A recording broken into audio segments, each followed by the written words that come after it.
When you're shopping for a car, some key elements that are most important to you: price, feature, safety, technology, and most importantly, reliability is the top pop for factors that you even care about when you're buying your next new vehicle. Guess what? I'm going to share the absolute compilation that's going to give you SUVs, luxury SUVs, performance cars, and cost-effective economy cars that all rank extremely highly in terms of reliability, so you can go out there safely, buy your next new car, and not worry about it falling apart. Let's get into it now. Life's too short to drive boring cars. So the first segment's one that's really popular these days. It's luxury SUVs. Everybody loves an SUV these days. They can haul the family, the kidlings, head on down to the mountains, go skiing, as well as tow your little boat to the lake.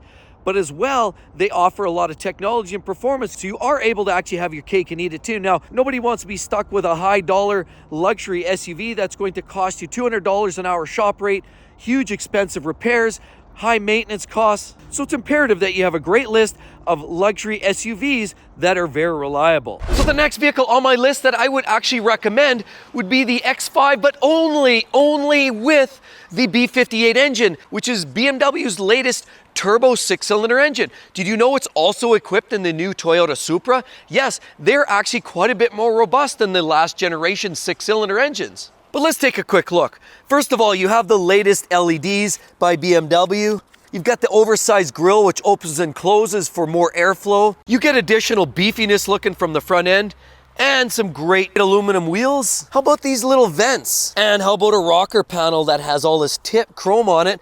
But let's not forget about all the plastic cladding to protect the vehicle from gravel off the road. Beautiful dual layer luggage rack up top to haul all your garbage and junk to the trash compactor. You have soft touch, and you've got the latest tail lights, which means this vehicle looks as exciting as it is to drive because it has the 40i. As I said, this is the only engine you want in the X5.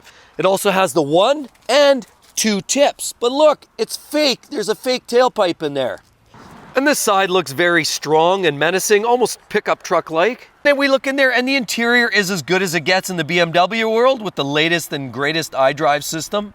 So this is another one of those phenomenons that I've explained the X5s in the past. Do not buy anything with the older generation Turbo 6s. The N55 was a problematic engine, idle problems, leaks, all kinds of things. Although they were better than the N54 before it, the N54 was the twin turbo 6-cylinder. Run from that from any vehicle in the BMW lineup that has the N54 twin turbo. Stay away from that engine. But BMW's finally got their act together, and the B58 that's tucked under the hood of this rig is far more robust than anything BMW's put in under their hood since they've turbocharged 6-cylinder engines. Otherwise, go naturally aspirated from many moons ago. But stay away from the M cars unless you're willing to pay the price for maintenance and repairs, and definitely stay away from diesel if you're not tolerant of additional repairs there because of the emission system equipment, and definitely stay away from the 50 series vehicles because they have the twin turbo 4.4 liter V8 that is known for coughing up oil, eating turbos, burning the heads, and chomping on batteries.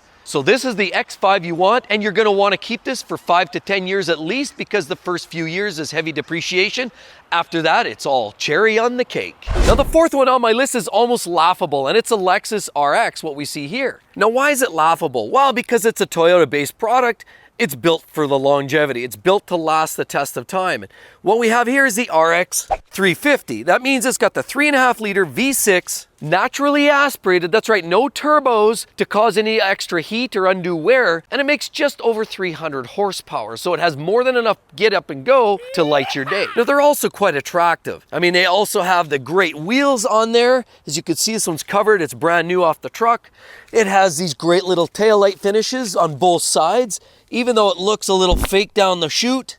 And you have the conventional rear taillights.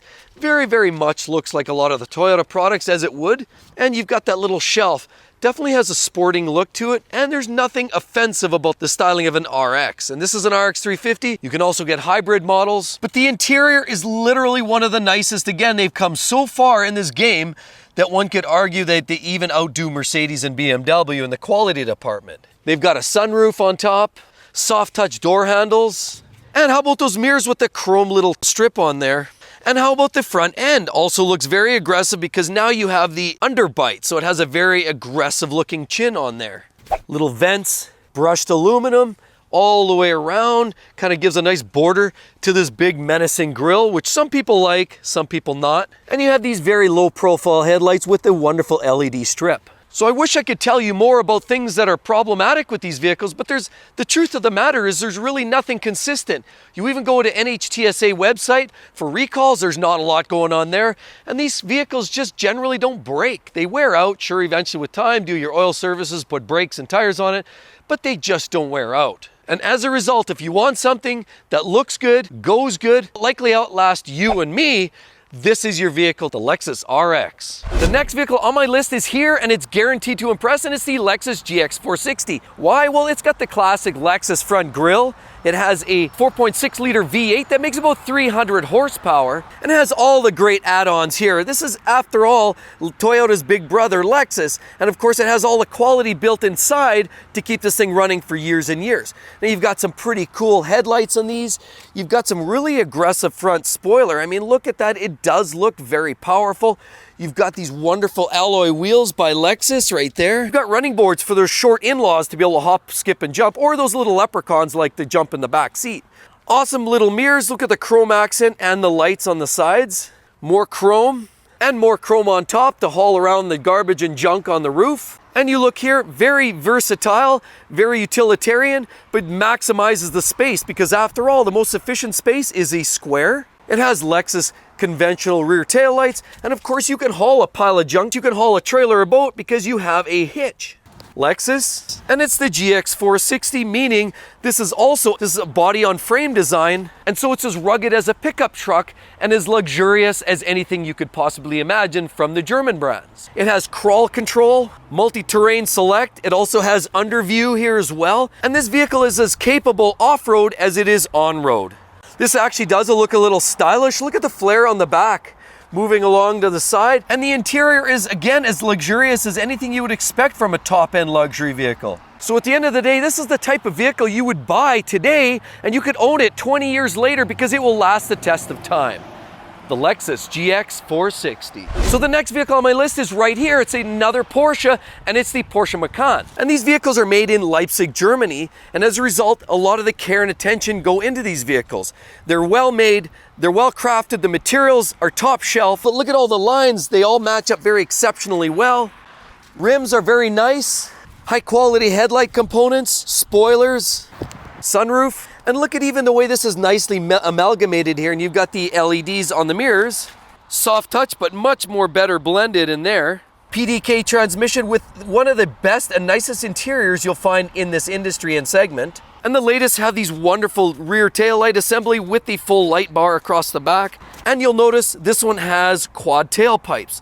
That's because it's a Macan S. There's also a whole lot of other variations of the Macan. That's what makes it very interesting, is that depending on your price point, you can afford to buy one in just about every budget. For example, you've got a Macan, Macan S, Macan GTS, and you can also get a turbo. Now, engines can vary from a 2-liter turbo in the base model. You can get up to a 3-liter twin turbo V6, and you can now get a 2.9-liter twin turbo V6. So lots of variations and lots of different availability and lots of different budget availability. J.D. Power also ranked them the most dependable subcompact SUV on the market for 2021. And actually, the wife and I were shopping for one of these last year and found it very difficult to find the right vehicle because there's so few of them out there, and many of them have very high miles on them because they're just so long lasting. They also hold their value and they're good for the long term. You won't lose your shirt if you own one for more than 5 years. This SUV, clearly another one by Lexus, Toyota brand. You know, when you're buying a Toyota or Lexus product, you're getting something that's durable. Well, what we actually have here is the big brother or the other brother of another mother from the actual Toyota Land Cruiser, the original Land Cruiser. What we have here is a Lexus, and this specifically is the LX600. Although it's this trend of these fake exhaust tips are getting a little bit nauseating, but you can tow some equipment with this. You do have these beautiful light bar across the back, and I like that new script for Lexus. That's fresh and feisty. Look at the detail on there, and laser cut wheels there, and absolutely look at this new redesign on the handles. Absolutely gorgeous in there. And look, roof rack. And yeah, lots of sun coming in through the top. The interior is so fresh and nice that you actually now have a 12.3-inch center infotainment screen and an 8-inch cluster screen. Lots of tech, lots of electronics in this vehicle. It does come though with a 3.4-liter twin-turbo V6, makes about 409 horsepower. And yeah, forget about the slush box because you get a 10-speed automatic transmission, meaning it's going to last a long time. It's going to shift nicely. But it's this huge frame that you're finding here on this unit that's on a basically steel I-beam frame, and it's just going to truck along like a full-size truck like that. But instead you're going to do it with luxury and reliability immersed and embedded in that vehicle.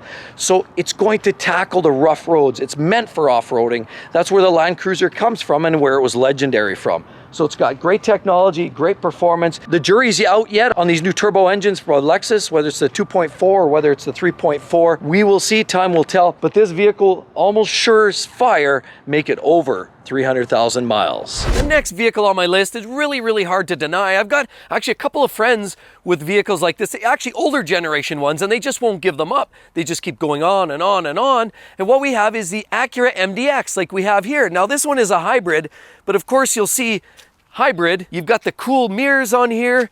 You've also got the soft touch handles right there. And of course you've got some pretty sloped back end, makes it look very sporty for sure from the back. You also get some really beautiful wheels on these vehicles, almost like a diamond cut essentially. Beautiful rocker panels with chrome accents, standard style sunroof, and chrome luggage racks to haul more junk and garbage around. How about the headlights that look a little bit confused, although very complex and quite interesting, almost sort of mesmerizing. And then you have a cool grille and the big A that just shows bold and tells you who's the tough guy around this town. Of course, you've got the chrome on the front lip as well, headlight washers, and a pretty powerful bulging hood. That also definitely gives it a little more menacing look and strength from the front end. The side looks quite sporty, and the interior is extremely well appointed, almost better than a lot of the vehicles I've seen in the German arena these days. Very high quality, slightly small on the infotainment screen, but otherwise very well made. Now essentially Acura's upscale Honda, so you've got to expect a certain amount of dependability with 3.5-liter V6, makes about 290 horsepower. You've got all-wheel drive system there. Would you believe records show that almost 12% of MDX owners keep their vehicles longer than 15 years? That talks about serious satisfaction by owners. Unfortunately, there are a few issues along the way. Some of them have been known to crap out check engine lights. You get rough idles from time to time, and there have been cases where the trannies blow out due to contamination in the torque converter. But they've also been ranked very high by experts because of their safety ratings, partially because their headlights are extremely powerful and they have great child restraint systems built on board. So all in all, the Acura MDX is one that you could buy today, and again, similar to the Lexus, you could own it for the next 20-25 years. Probably put a few dollars here and there, but otherwise basically trouble-free motoring. And the next one there that is literally going to last over 300,000 miles, but there comes with a caveat. You've got to do care of the maintenance, and the maintenance is not cheap with these vehicles. And what we're looking at is a G-Wagon. You can get a couple different variations now. I mean, G-Wagon's been around for many years, but in the latest iterations, there's a couple options. I mean, you have a couple of V8 options. Right here, you have beautiful lights on this 3-pointed star unit. Obviously, it's a gorgeous vehicle, but it is mounted on true off-road suspension. This is a true off-road machine, and the military's use this, and it can go literally almost anywhere that a Jeep can. Yeah, you have great trim that's robust, handles that are tough. Everything that's made on this vehicle is very robust. Yeah, you got the great alloy wheels, but I mean, you swap that out to steel and you're good to go. This is an AMG version, as you can see, 3-pointed star. Nice. This is the G63. That means the latest version of this vehicle actually has a 575 horsepower V8 engine. The interior is absolutely gorgeous with quilted stitching and every amenity. You can also get the 550 version, which actually has a little bit less power, but it is the 4-liter twin turbo V8, and it just puts it down. 0 to 60, 5.1 seconds. They're great. But because they're built on such a sturdy platform, because they're running on a V8 engine, and if you do your maintenance, they are sure to last a long time. Remember, it's those little 4-cylinder engines that rev like hummingbirds that often have to work twice as hard. This engine, if you're not bagging it and you're taking care of the maintenance, because of its chassis design and Mercedes' legendary quality, that vehicle is going to go at least 300,000 miles. And another one that's guaranteed to run over 300,000 miles is this rig. Yeah, no joke. I'm in front of the right vehicle. Yeah, we're looking at a Lincoln, because normally Ford products, you know, they're great, they're innovative, they look cool, but sometimes the performance, reliability, long-standing is not always there. But this one here, it is. This is literally rated to go a long time. And what do we have here? This is a Lincoln, obviously, full-size tank. This thing is absolutely massive. Yeah, you have great lighting all over. This is the Navigator, as mentioned. You do have these cool little handles, both end, and we just go and go and go and go and go. This thing is massive. And again, as I say, it's a Lincoln. You can tow a ton of weight with it, but it does have a third row is available with this vehicle. Lots of space back here, great rims. You have the drop down bottom rocker panel so you can help all the little people in your life jump up in there. Of course, beautiful mirrors, and an interior that looks almost on par with a modern day Range Rover. But this does have a 10-speed automatic transmission, which makes it pretty robust. It's never using that slush box, where there's no CVTs here, folks, but it's that 3.5-liter V6 EcoBoost. That's right, that engine's been around for a while. At first, people were skeptical. They wanted normally aspirated, naturally aspirated engines. Ford kept pushing through. Their twin-turbo V6s now are great engines. And this one here with the 3.5-liter makes over 400 ponies and can crack off a blistering 5.3 second to 0 to 60 mile per hour time. It's fun, frivolous, and let's not forget, average of 17 miles per gallon in the city and about 23 on the highway means you're going to average around 20 miles per gallon. It's not particularly frugal unit, but it certainly is cruising in the lap of luxury. It's large and in charge. It's competition with the likes of the BMW X7 as well as a Cadillac Escapade. It's a great looking vehicle, and because it is literally mounted on a truck chassis, similar to what we're seeing over here on a pickup truck, basically means it's just gonna take the beats. You can hit the rough roads. That I-beam chassis means it's just gonna truck along. You can beat it, you can drive it hard. It's gonna go off-road, drive on the street, and it's just gonna last a long time. Now, clearly vehicles like this stand out. They're great, they're fun, and they're fresh, but what are they like for durability, reliability, and cost of service? Well, no two cars are alike, and clearly, after the last year of my wife's Mercedes-Benz C300, we've learned what it means to actually have an unreliable luxury car. So we definitely want to step this up and give you some of the list of some of my personal preferences for luxury vehicles that do make the mark for reliability. Right here we have this gorgeous Lexus. We have the big mouth grille. We all know that some love it, some don't. But if you want a vehicle to last forever, this is your car. Of course, you've got amazing headlights there. I love that design. Beautiful chrome accent and detail along the front of this car. Just makes it look stout and very, very sharp. Very sporty, athletic, as well as quite luxurious. Beautiful wheels there, amazing. Beautiful LC500 style fold-away mirrors. You've got chrome detail around the windows. Oversized glass panel on the roof there to allow sun and light inside for all the happy little passengers. Here on the front, you have these beautiful little crease lines, give it a little extra pizzazz. What's the interior like? Well, Lexus has some of the nicest, highest quality leather interiors that you can possibly dream for. Comfortable and chocked with every amenity you can possibly want. Here on the side, we have this wonderful dovetail type of rear trunk lid there. Love these detail on these tail lights, definitely Toyota-esque. Gorgeous little exhaust tips right down there. Look inside, sort of fake, but that's okay. It's a great looking car all the way around. Front to back, back to front. You can't go wrong with this type of vehicle. It's not a real shocker. Any products by Lexus and Toyota now are clearly not a big risk in terms of overall reliability. They always trade punches for 1 and 2 slot because of their overall dependability and, of course, the attention to detail. They take a pride in the construction and craftsmanship and correct problems in the now before it gets to be too big of an issue. The other reality is Toyota and Lexus stick with what they know and they don't make drastic changes. They're not about the most innovation, but they are in fact about reliability, durability, and don't fix what's not broken. Because it's the engine under here as the ES350 that's the key to this ingredient. What we're talking about here is a naturally aspirated 3.5-liter V6 plugged in the front end there. It's 24 valves, VVTi. It also uses something that's very, very important. One of the key factors for reliability on this car and longevity is the fact that it swaps also between direct injection and port fuel injection, and it toggles accordingly. Because one of the key issues with a lot of direct injected engines is they carbon up. You get too much carbon in the intake valves, and they start losing the breathing and the power. And of course, This does not happen because with port injection, it puts the fuel behind the valves and constantly cleans those intake valves. It's about efficiency, longevity, and that's what they do best. This engine's featured about 300 horsepower, which is great. It's more than enough to scoot this car down the road, and it's coupled up to an 8-speed direct shift automatic transmission. Definitely great. Stay away from the CVTs on the lower levels of the ES models, but this engine is more specifically known as the 2GR FKS, and it's the V6 making 302 horsepower, as I mentioned. So you definitely can't go wrong with this little workhorse. Cars that's likely gonna last a long, long time, and you don't mind owning it outside of warranty because it's built well, it's built sturdily, and it's meant to last probably hundreds of thousands of miles. But it's not this one. It's the Mercedes E-Class W212. What we have here is the W211. This is the older version up to 2010. And the biggest way you can tell this is, do not buy the car with the round headlights. That is bad. I mean, look, it's a leaker. There's oil under there. Sure, it has the great same grille as the W212, but it's missing the little logo.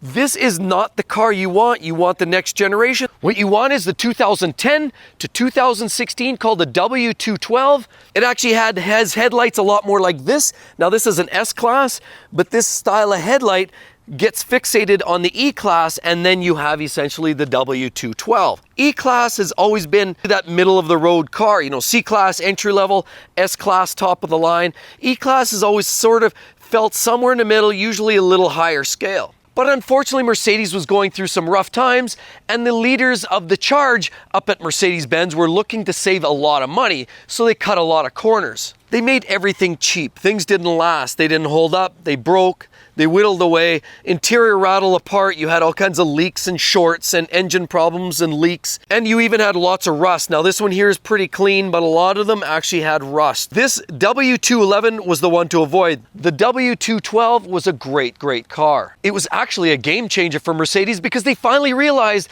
that durability, reliability, and safety were actually important to the consumer. So they actually addressed those issues. The 212 also was very solid looking and was actually very solid for the long term. It didn't all rattle loose. It didn't rust out as quickly. And the fundamental engine that was under the hood of the W212 was built for the distance. So was the transmission, which other than if it was stored for a long period of time, occasionally you'd find the transmission might get a little jerky for a short while. But other than that, they weren't known for being a problematic issue. There were a few issues even with the 212, and some of those were the air suspension would eventually let go. It could be a compressor, could be the rear airbags. Any number of those components could leak air, and eventually the vehicle would settle down on its haunches. A little pricey to fix, but again, it was a premium Benz. The interior had a few shakes and rattles with time, but nothing unruly. Actually, buttons wore well, and actually even the leather upholstery held up very, very well on the 212 models. The wiper system sometimes would fail. Eventually, with significant miles, you'd sometimes get vibration in the steering wheel, which usually meant bushings, engine transmission bushings. Sort that out, and actually you were smooth as silk again. And another known issue is sometimes the window regulators, there would be a problem. Sometimes by pulling the door panels, it was a lubrication or adjustment issue, but often there was issues with activating the window and the window not actually automatically opening or closing for that matter. So there was a few odds and sods, but as a whole, mechanically the car was good to go for many, many miles. It held up well, it was structurally sound, and really, it was a car worth keeping way beyond warranty period because it was built from a time when Mercedes kind of cared. And the next one on my list is an absolutely delicious car. Still licking my chops over this one. That's right, we're talking about the BMW 340 or 440 Grand Coupe, as we see right here. Now, the Grand Coupe, of course, is based on a four-door sedan, which means it's got four doors and still essentially has a trunk. Now, any 3 or 4 series cars are not necessarily fitting the bill, but the most reliable ones, the ones that you'll probably want to hold on to the longest, have the 40 series designation. Like that, we've got the 440i, and you'll notice it has some great taillights. It has dual exhaust tips, of course, carbon fiber on there, beautiful. It has a little diffuser on the bottom, has little vents, and it has an absolutely delicious paint job. As you can see, it's almost a matte finish. This one here has a carbon fiber rear tail on there. Amazing and stunning wheels, but that's because it's got the M Performance package. And of course, it's got the delightful little rocker panel down there. and adaptive LED by BMW. It also has carbon fiber finishings on the front end here, as well as all the way along. This one is nicely equipped with the M Performance Pack. Extra vents, and the cool mirrors, of course, with the lights and the indicators. And you've got a little sunroof, why not? This one has the wonderful ZF Auto transmission, which is almost bulletproof. And the important thing to note here is these cars take a real beating for the first 3 or 4 years. As a matter of fact, by the 5th year, 3 and 4 Series cars in the BMW world typically drop down to less than 50% of their original value. But where it gets interesting is this engine, it's called the B58, which is essentially based on the 40 Series car, means it's one of the most robust engines in the BMW lineup today. It's also the same engine that they use in the current generation Toyota Supra. So there's got to be some value in that. That's right, they're actually bulletproof, and they're showing to be far more resilient than any of the other turbo inline sixes before that, and definitely anything with the V8s, which you wouldn't find in a 3 Series anyway. However, I would suggest staying away from the B48, which is the 4-cylinder. Not that it's necessarily a bad engine, it's just the B58 is the engine to have. And if you find yourself keeping this beyond 5 years, you'll find the depreciation curve flatten out quite a bit more, and then it becomes a car worth owning. And honestly, with that drivetrain, the fit and the finish, this is a car worth owning for 10 or 15 years for sure. The BMW 3 and 4 Series with the B58. So the next one on my list is an Audi, and there's not too many Audis that I can say are relatively reliable. But if we're talking about an A6, S4, S5, post 2012 with the 3.0T, that's a supercharged 3-liter V6 engine, makes about 333 horsepower. When equipped with the ZF transmission, they're bulletproof, they're almost flawless. And here we're looking at an S4. Basically anything with the Audi brand like that has the Quattro all-wheel drive system, so they're very robust. When the going gets tough and the snow and the water hits the road, these things can tackle it all. Now, of course, being an Audi and being an S4, like that one right there, they basically come decked out. There's lots of upscale features to them. The performance is there, and they're never lacking for features.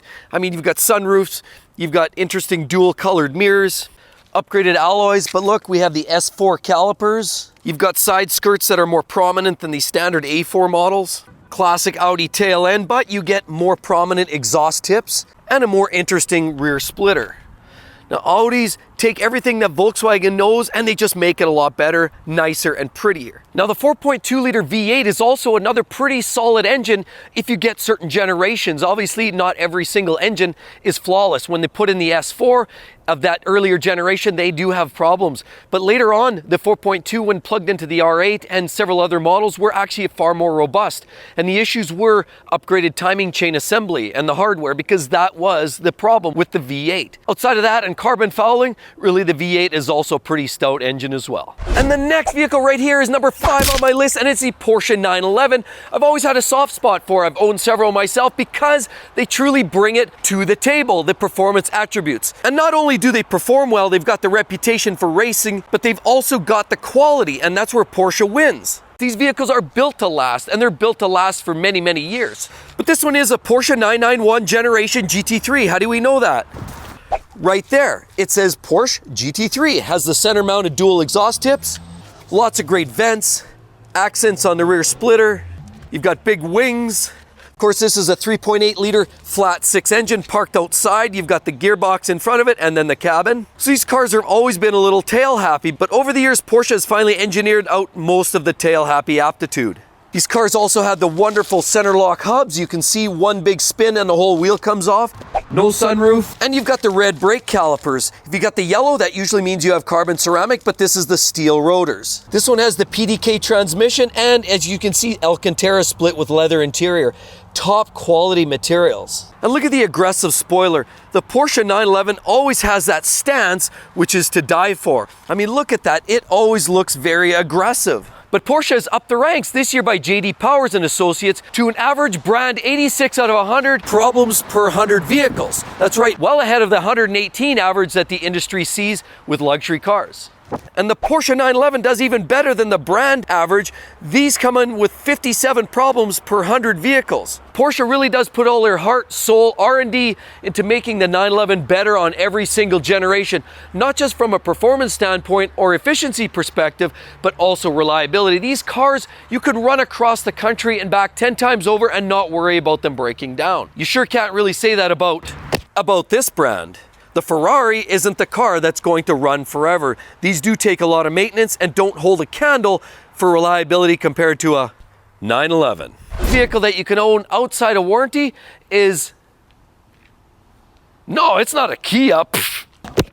It's a GS. That's right, the Lexus. Right there, again, we have a Lexus GS model. This one is a GS 350. Beautiful headlights on there. I love this stunning color. In the sunlight, it absolutely beams. You've got the little grills on the front end. How about the large oversized grille that some people, again, don't love a whole lot? But that's seriously one of the most offensive parts to the entire car because the rest of the car looks absolutely beautiful. In that shade of blue, we've got an F Sport badge right there. You've got beautiful gunmetal gray rims right there. And how about those mirrors with a cool little strip? An interior that is also very, very nicely equipped. Slightly less modern and slightly dated. However, the quality is certainly there and will last the test of time. You've also got a sunroof and soft touch handles. Because it's a GS, they almost always have these types of fitments. You've got a little spoiler on there. You've got these very, very cool aftermarket almost looking taillights. And again, Lexus. We have the all-wheel drive GS 350, and this makes it very functional for poor weather driving. Here we have 1 and 2 tailpipes. And as we're talking F Sport 350, basically means it's the blinged out version with the 311 full-on horsepower. Makes it very peppy, fun, sporting, and stylish all in one package. Very easy to love. Really, you could own this car for 15 years and you would never have to worry. Because in fact, Lexus and many critics say the GS is seriously, unfortunately missed because they are no longer making this model.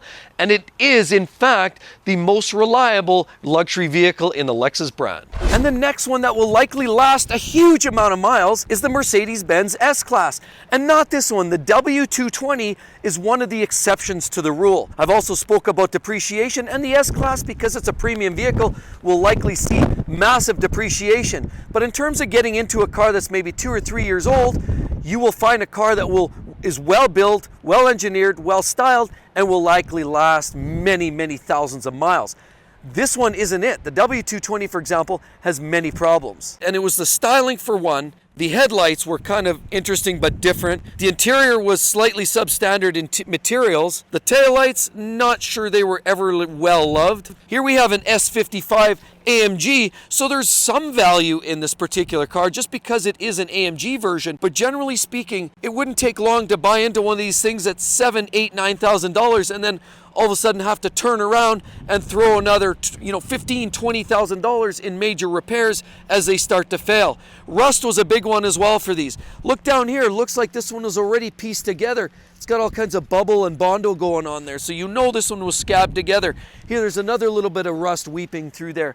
So problems with that. Air ride suspension, more problems. How about water collecting at the base, shorting out electrics and causing problems there? Timing chains? Yeah, sure, why not? These cars had a lot of problems and they certainly weren't anywhere near Mercedes' pride and joy. But get around that, some of the newest S-Classes are truly some of the best cars that Mercedes makes.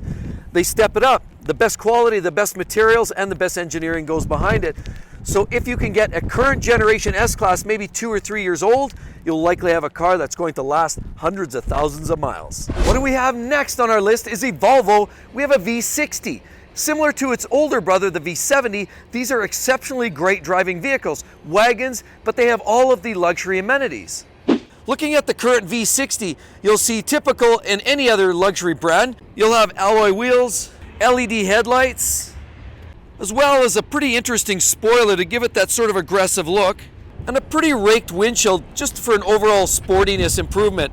As well, let's not forget, look at the massive sunroof on top to give a whole lot of sun into the cabin for all of the passengers. The interior is extremely luxurious and has all the latest appointments. You'll notice the oversized infotainment system, the soft and supple leather interior.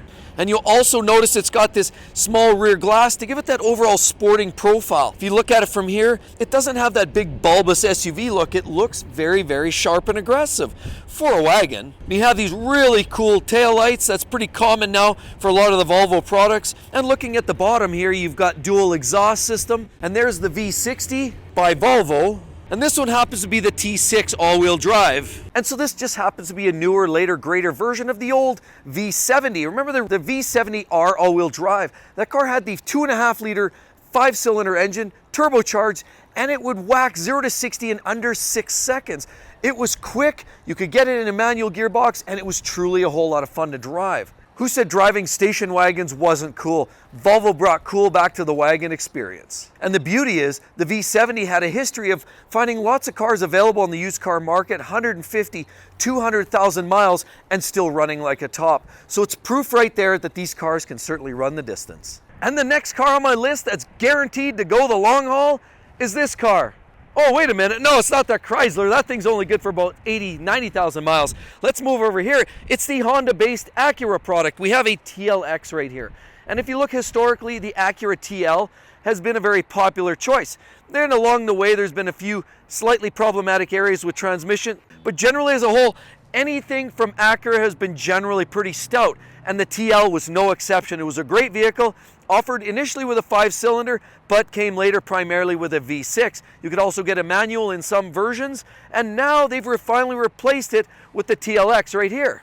I mean, these are absolutely beautiful vehicles. Here we have the A-Spec version. Of course, beautiful, amazing colors, very, very bold. We have the gunmetal gray wheels. And of course, as we cycle around, we have this very, very interesting spoiler on the back. And there's the TLS. SH all-wheel drive, and we back up and we'll see we've got the exhaust tips. These cars have great lines as well, very easy to live with, very sporty looking. Even with the very small sunroof, it still has enough sport to it to pack a punch. I mean, just look at the front end of these cars. Big bold grille and that Acura logo just tell everybody that you've got a winner. So we move along. Of course, you've got these very, very cool headlights here as well. And the interior is slightly more sporty than what you'd find in most Lexus cars, but this Acura is still all pure luxury. And now finally, the newer revised V6 has been replaced by a turbo 4-cylinder engine, 2-liter displacement, now makes about 270 horsepower, actually replaced this outgoing version. It's just a sign of times to come, of course. Every manufacturer now is doing away with the larger displacement engines and replacing that with smaller displacement engines and turbocharging. But this car is guaranteed to run the distance. 2, 3, 400,000 miles, no problem. The Acura TL and TLX. So while some people who drive their luxury vehicles drive them every day, a lot of people don't. They keep them for nice sunny days or that night out. But most people who are looking for daily drivers, for example, like this Toyota Camry right behind me, value other things. Cost of maintenance and servicing, low fuel costs, reliability. Those are all important practical senses. And that's why I want to share with you some of the best, most reliable everyday cars that you can imagine. Lots of young drivers like them because they're stylish, they look sporty, and they're fun and quite economical to drive. And it's a Mitsubishi Lancer like this.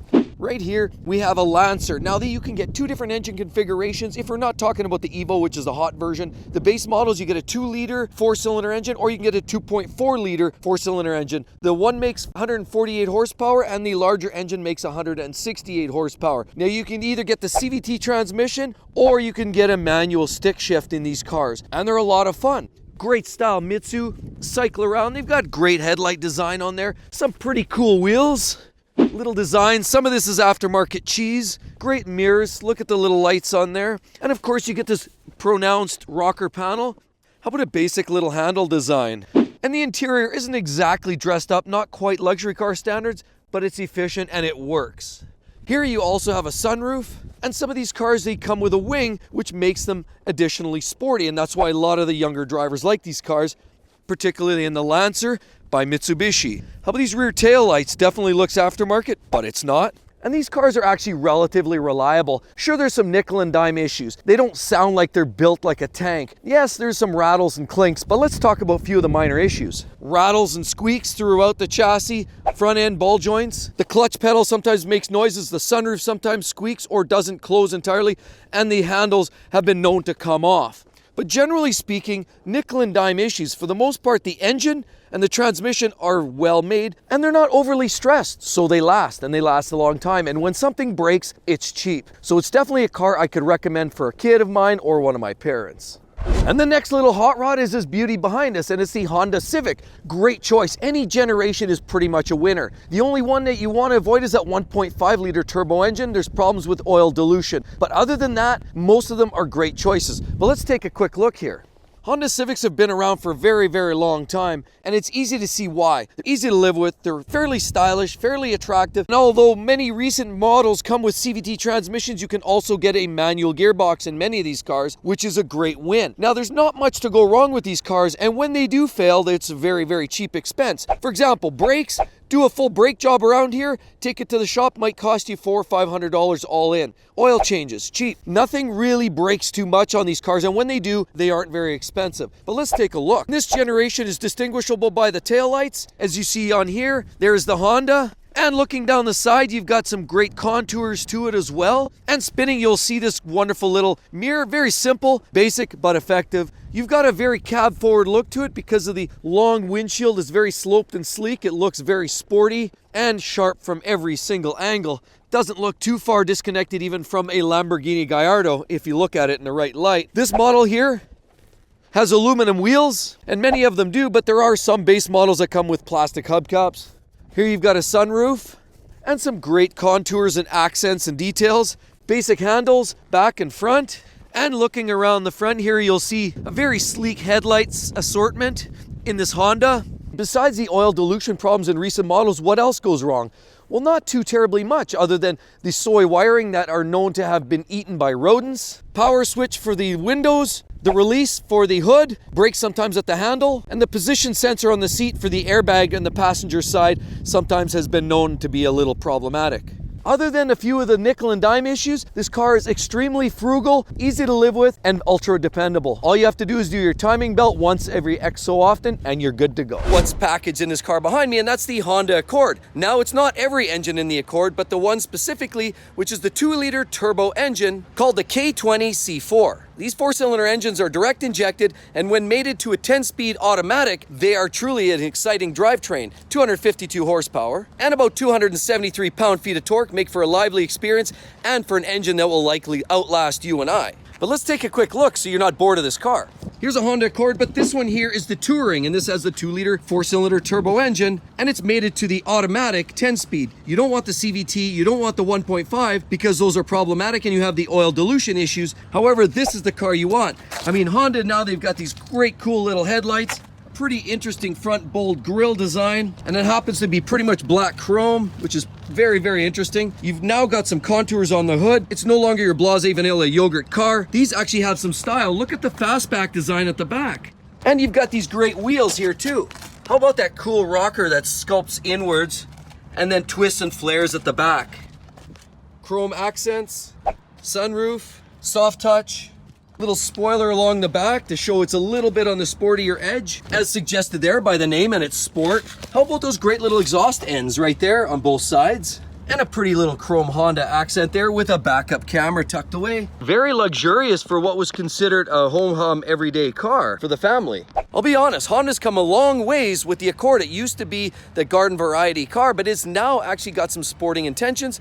And with over 250 horsepower, it's guaranteed to light your day. But if for some reason you're a little bit bored with that, Acura uses the same engine as they're the upscale version of a Honda. And you can find it in the RDX or the TLX models. So at the end of the day, there's already been cars that have made 1 million miles, and it's proof in the pudding that between Honda's reputation and confirmation in the field that this engine will likely last forever. Another simple basic mode of transportation is the wonderful Toyota Corolla. Now, they're not perfect, but they are ultra cheap and they're very economical, and I would have no problems in recommending one to close family or parents. And here we are, the Toyota Corolla.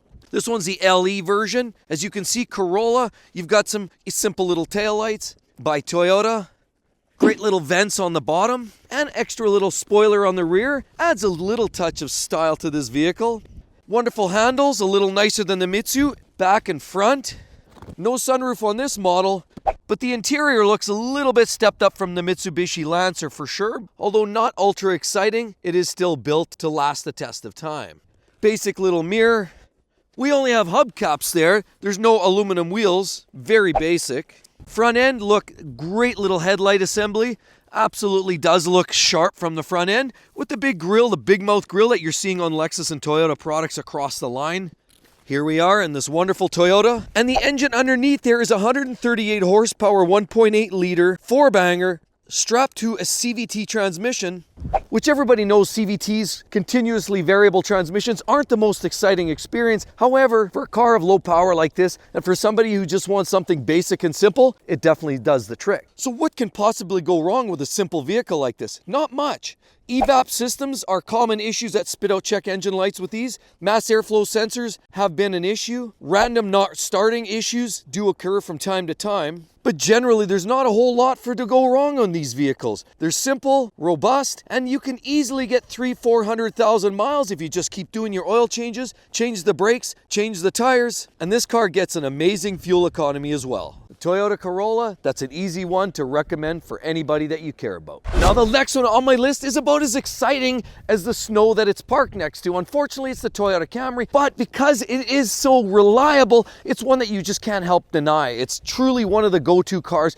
If you want to recommend a car for your friends, family, or you, this is a great place to start. Starting around $26,000, you can get a 4-cylinder engine, or you can get a small hybrid attachment, or you get the preferred 3.5-liter V6 that makes about 301 horsepower, all strapped to an 8-speed automatic transmission, which is different than some of the other vehicles that we spoke with CVTs. This is a little nicer. There we have the venerable Toyota Camry. Great aluminum wheels, and if you look here, it actually does look semi-sporty. Has keyless entry, great mirrors with a nice little chrome finish there. Some you can get sunroof, this one's plain Jane. Of course, you get this wonderful little T-tray spoiler up here on the back on this Toyota Camry. Love the rear tail light assembly, it looks very sharp and crisp. Look at these little vents there, and you've got 2 pipes and no 2 pipes. So it's essentially a dual exhaust on this particular model. How about their rear finishing down there? And looking down the side, it looks sharp. How about those rocker panels are a little pronounced? Makes it look aggressive. And looking at the front, you've got these wonderful new headlights by Toyota. Fake vents, more fake vents, and the Toyota with the big wings. And of course, you've got a bit of a big mouth grille going on there, almost like Toyota and Lexus. Some great contours to the hood right there, you can see. Easy car to live with. All you'll do is put gas, change tires, brakes every once in a while, and your oil every 10,000 kilometers. But what's the interior like? Well, it's certainly not a Lexus, and it's not trying to be, but the interior is made up of high quality materials that are guaranteed to wear 300,000, 400,000, 500,000 miles. So there you go, the Toyota Camry, one that is easy to live with. I could give to my grandparents, my parents, my kids, and I could even drive one myself and not even worry about it. Now the next model that I'd recommend, because it's cheap to buy at about $23,000 starting price, you can't really go wrong, and it's built by Toyota, and it's the CHRs we have right here. Now there's a couple of early model issues that I want to talk about, but first let's have a quick look around. These are cheap, frugal, and fun to drive. They also look very sporty. Let's look. I love the looks of this new CHR. They've got some great flared fenders. They look a little muscular there for sure. And look at these great accents by Toyota. And they've got this awesome little lip up there. It looks sharp, and a rear tail light. Almost looks like a Honda Civic. But the rear finishing actually looks very stylish as well. And you've got the plastic rock guards here and more plastic protection here. The entire vehicle is protected very well from stones coming off the road there, so they don't smack the paint and ruin the paint job. Here we have a great keyless entry, and the rear door is open in a different fashion. How about the mirrors? Love that style of mirror. Look very contoured, very sharp, with this little light on there. And more flare on the front. Absolutely looks sharp. It's a very attractive looking little car. More vents. Looks very strong and contoured in the front. Wonderful headlight setup by this Toyota. Looks very, very sharp. And so the overall contour is quite attractive. Love the looks of it, and it doesn't look like a lot of the other cars on the street. Look at the crisp looking wheels too. They look sharp. What's the interior look like? Well, the interior looks much, much nicer than some of its competitors, particularly at a $23,000 price tag. Toyota has certainly brought a lot of their premium model technologies to the picture in the CHR. So how is it that Toyota is so cheap with these cars? Well, there is unfortunately a couple of issues. One of them is the AC system. There's been known issues, Freon leaks, and they just stop working completely. Early generational issues, I'm sure. I'm sure Toyota would likely get that sorted. CVT, because this is a 144 horsepower 2-liter 4-cylinder engine strapped to a continuously variable transmission, means that's always a risk. Every CVT transmission on the market seems to suffer certain issues. This one's no different. And there's some owners that have complained about CVT issues with them piling up. Low fluid levels, hums, whines, and just catastrophic failure. One customer even reported at 10,000 miles, theirs failed flat out. Knowing Toyota, they'll likely get those issues sorted out in fairly short order, and likely because this is a newer model, some of these problems are attributed to some of the newer packaging. And as a result, because it's so stylish, performs well, and it's so frugal, this is one that I'd have no qualms recommending to you, my friends and family. The Toyota CHR. So an ever-growing popular genre for vehicles right now are daily driving SUVs, like this beautiful little Mazda CX-5. They've grown in reliability. Everybody knows these Mazda CX-5s, CX-50s have drivetrains that are now almost more reliable than even modern-day Hondas. They almost match up with vehicles from Toyota. So in terms of everyday driving use in an SUV format, here's the list. So the first SUV on our list that's going to last 300,000 miles all day long, no matter what you do, is yeah, no, not that one. That one you'll be lucky to make it to 60,000. It's probably gonna burn down roadside. It's actually this beauty right here. And yes, it's a Toyota. And that should not be a big surprise to each and every one of you. Obviously, it's an older version. It still has the older incandescent style headlights. It's a beautiful vehicle, very simple, very basic, and very long lasting. Yeah, this one's got aftermarket wheels and big tough mirrors like this that last a long time, and massive roof rack that's good to go. And look at this, solid handles that last, big stepping racks, big tires that are good to roll slowly down the road. Of course, you do have a big sturdy light there, and this is the iForce V8 because it has the 5.7 liter V8. Yes, it has towing capabilities, it has a lot of space to haul all your junk in the trunk, and it has a lot of great technology buried inside. Buttons are large, knobs are humongous, and the leather is sturdy. And the beautiful Toyota Sequoia is known for everybody across the industry. No one can touch this in terms of durability, reliability. With that slow churning 5.7 liter V8, makes a ton of torque and actually rolls down the road gracefully. It's the same engine that they share in the old school outgoing Tundra, and that's why it was a fret when actually they changed up to the new twin turbo V6, because everybody knew Toyota had it nailed with this engine. And the Toyota Sequoia is one of those rare beasts that will last as long as a Sequoia tree, at least 300,000 miles. And it's not a surprise we're talking about a Toyota, and Toyota has some of the longest lasting vehicles on the planet today. Now, while it's not exactly a hot rod, it is utilitarian, and I must say, 20 years older generations of this I still see flopping around on the road. Yeah, they've got some rust, but they just keep on going because the heart of the beast, well, under the hood, is typically what keeps these going forever. Let's take a look at this in closer detail, and then we'll talk to you about which engine specifically is the winner here that will run forever. Beautiful, beefy like headlights. You've got this nice little plateau there, great looking vehicle. Obviously, sharp extra pieces there to basically sustain your drives through the bush. Beautiful step bars for the smaller people in your life. Look at this little mirror, not so basic anymore, is it? But a very sturdy handle that's meant for strong duty. More great tail lights on here. Yes, you can tow a weight with this too. And of course, a very vertical back, which allows you to maximize your storage capacity in there, which is great. Huge roof racks to get rid of that Hotel 6 mattress that you wanted to get rid of. And inside, everything's built for sturdy application. Very simple, very Spartan. You can almost hose this out with a garden hose and you're good to go. I mean, they do have a beautiful look to them. They almost look like they're crying here. That's the only thing with this generation that almost looks like a tear. Every time I see these drive by, I think, oh, I just want to cry. The reality is there's no crying owning these because they do run forever. Yeah, and they look great too. They're stylish, beautiful alloy wheels there, and just a very stout, sturdy, high ride height. Of course, these are built to last, and not just because the engine, but because this is truly a body on frame design. None of that unibody nonsense here. And that's right, these are literally built like a truck and they will go forever. But it's that engine. What is it? Well, it's a V6 engine. It makes about 270 horsepower and also about 278 pound-feet of torque. Notice the torque is higher than the horsepower. In other words, this vehicle is meant to crawl off roads. It's a workhorse. It's not a race engine. Yes, it has the dual VVTi. That's their variable valve timing system in there. Gives them maximum efficiency down low and maximum breathing up top in the upper rev range. This particular engine has a taper squish combustion chamber design with matching pistons to improve anti-knocking capability. They are really designed to last the test of time. They're rugged. You can also get that mated up to a 6-speed automatic transmission. It's just great.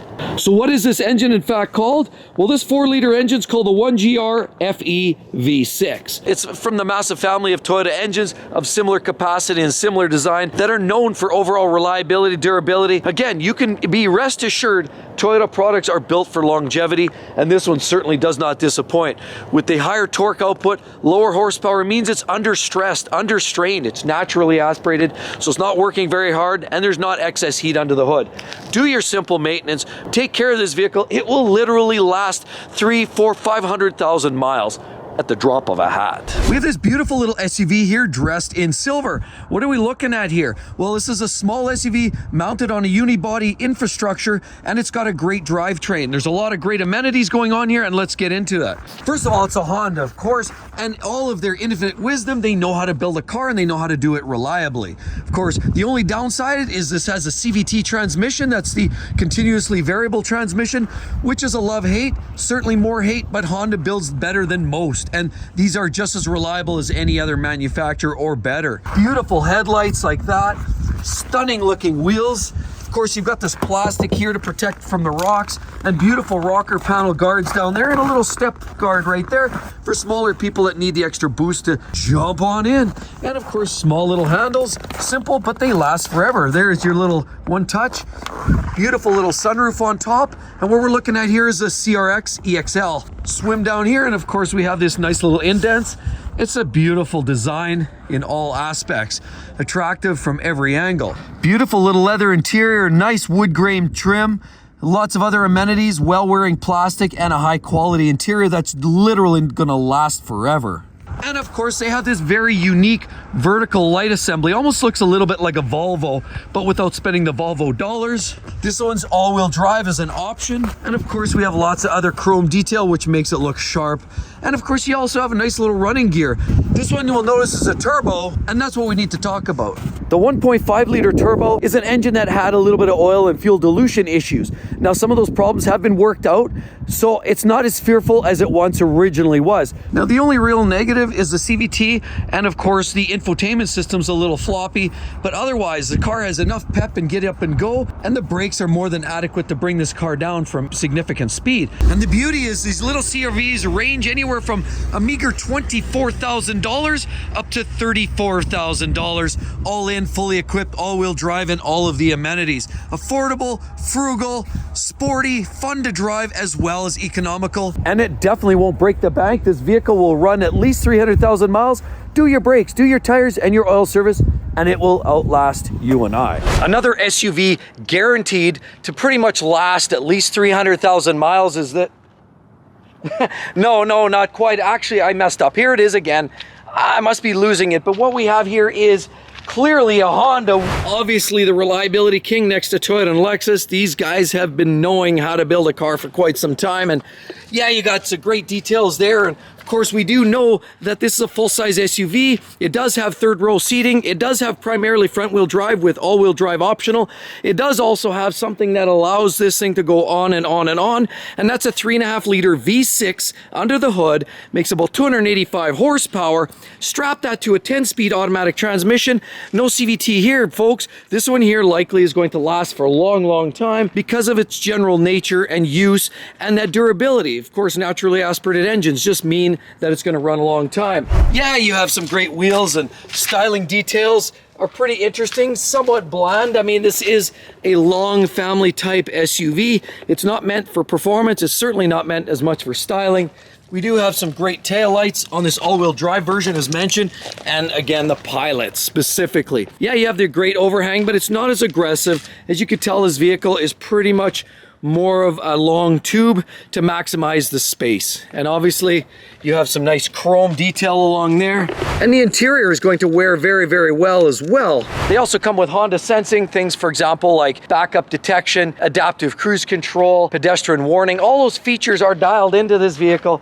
You have great technology, but amazing safety as well as reliability. It's Honda. They know how to build a reliable vehicle. Yeah, there's been a few misses. Talk about the new Honda Accord. There's been a few problems with the CVTs, but as it stands, the current generation full-size, stout, solid chassis, this one is a beast and will guarantee to run at least 300,000 miles, the Honda Pilot. 300,000 miles, is that enough? Is this little car in white right here, this SUV? Yes, there's numerous reasons why that is, but let's take a closer look and understand why that is. First of all, it's a Toyota. Enough said.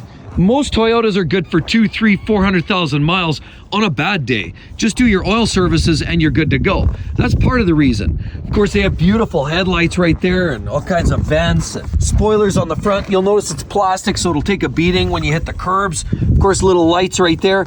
And I love that grille. It's actually very, very sharp looking. Can't go wrong with that. Very impressive looking vehicle. Go down the side, beautiful wheels in this Toyota, and of course, plastic. Beautiful LED taillights, love that. Especially this is a little nicer than what you're finding in the RAVs, where these are a little more rounded. This is the XLE, all-wheel drive, and it's a Highlander. Of course, you have this beautiful overhang here, so it's very versatile. And the added bonus with this vehicle, it's this optional third row tucked right in there. Of course, you have these nice flares. You'll notice there's a real design theme right there, and then it flares down. The interior is absolutely beautiful. For a vehicle that's not considered a luxury vehicle, this is absolutely gorgeous.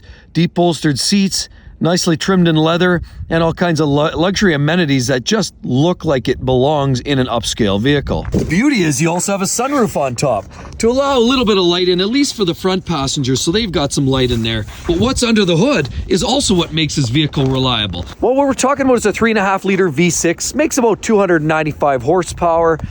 And honestly, these vehicles range in price from about $35,000 for the base model all the way up to the platinum top, gets you in for about 50 grand. The added benefit is you can also get a hybrid version of this, and you can get almost 30 miles to the gallon on this vehicle. Full-size SUV, 3 rows. What's not to like about the actual practicality of it? Remember, Toyota is a brand that believes in don't fix what's not broken.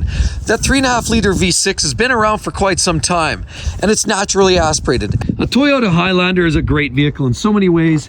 You will literally get bored and sick and tired of looking at it before it lets you down. A vehicle has actually garnered as much reputation lately for reliability as anything from Lexus and Toyota. And actually what we're talking about here is this Mazda, and we'll talk about that engine specifically, but let's take a look. Firstly, this paint is absolutely gorgeous. Yes, that's a new design paint that's actually called. That's a Soul Red crystal paint that they have that's matted on there now. Absolutely gorgeous look. What we have here is an amazing new SUV by Mazda. Look at these beautiful headlights. Very prominent, very sharp, and fun looking. It looks like it's looking at you and it's all angry. And there's the angry mouth down there as well. Beautiful chrome, gorgeous wheels. Of course, big enough brakes to haul this thing down from a significant speed. We have nice little accents around the wheel wells, great little rocker panels, and this paint is absolutely gorgeous. Of course, there you have the nice little overhang on the back. Beautiful car all the way around. And around the back, of course, more detail and accent there. You've got one pipe as well as 2 pipes there. And I love that taillight assembly, almost copying Lexus. And then on top, we even have a sunroof. So just because it's a small, frugal SUV doesn't mean that you have to do without some of the luxury amenities. This car basically looks sharp from every angle. It's a great looking interior, moderate grade of leather or leatherette, if you will. But you can actually get a few vehicles, a 2 liter Skyactiv G. You're gonna get the 2.5 liter in a couple of different configurations. The engine that I would recommend, PY VPTS inline 4 turbo, and that's basically what we have here. As you can see right here, Skyactiv G turbo, that's a 2.5 liter, and it's a great engine in the CX-5 signature all-wheel drive version. The great thing with this, you can get in certain markets a 6-speed manual transmission, but more prominently a 6-speed automatic. Made it up to this vehicle. There is cylinder deactivation, but Mazda has it down to more of an art than you would say arguably with GM, where their cylinder deactivation systems kill the engines. These Mazdas have literally come up the rear and nobody saw them coming, but their reliability is literally second to almost only Lexus and Toyota. So these engines are built to last. Even though they're turbocharged, they're still very, very well made. Other great detail, this car produces as much as 250 horsepower and can still rack up about 24 miles per gallon combined fuel economy. It's a great vehicle. It's easy to live with and relatively reliable, and that engine will run forever. And then next one on our list is this huge behemoth of an SUV. Now, there have been some quality control concerns, but the fact of the matter is these vehicles and what we're looking at here by GMC, it's a Yukon XL, specifically SLT, is actually based on a truck type chassis like that. So you have this body on an I-beam frame. So it'll actually hold up to a lot of hard use. They're very, very durable, very robust. And that's a big part of why these things will last forever. Now, it is a GMC. We know that there have been problems. The 5.3 liter V8 engine has had some problems. There have been issues with the 5.3, the 6.2, and lifters specifically. Also, the odd transmission tends to go on these, and quality control isn't quite where it should be for a vehicle that ranges anywhere from $55,000 up to $77,000 in full trim and 4x4. But there's lots going for it.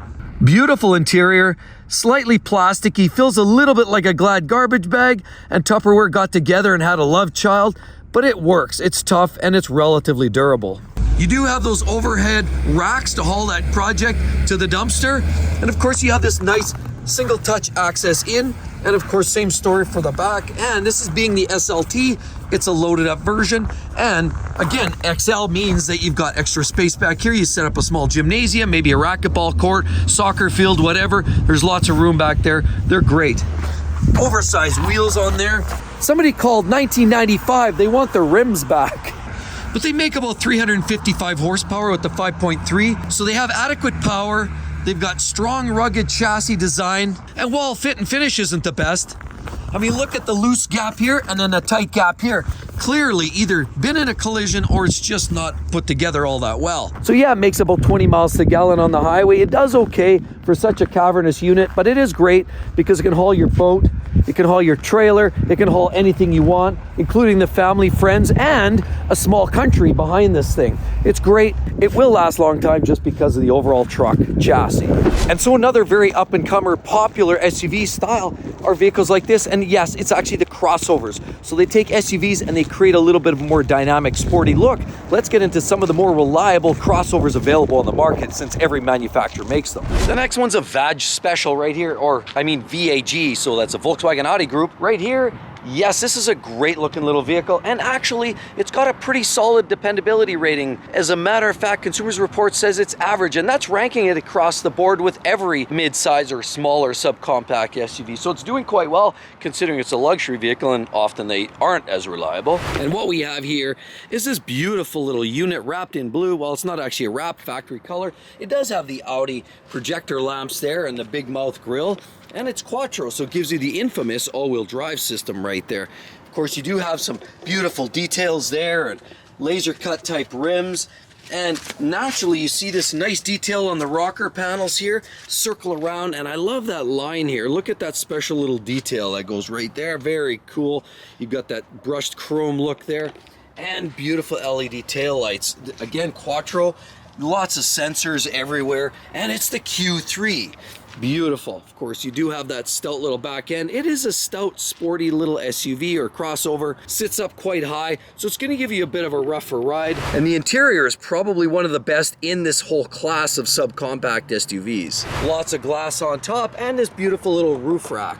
Look at that little shark fin there too. Beautiful vehicles. Yes, they come equipped with an 8-speed automatic transmission, sometimes hard shifting, but they're great. They're very more geared towards the sporting intent. Of course, all-wheel drive system, turbocharged 4-cylinder, makes about 228 horsepower, and 0 to 60 in about 6.5 seconds, makes it a very spirited drive. It's a great vehicle, packed with lots of features, and clearly one of the best vehicles with a decent reliability record in the luxury car small segment if you're looking for a vehicle and a deal.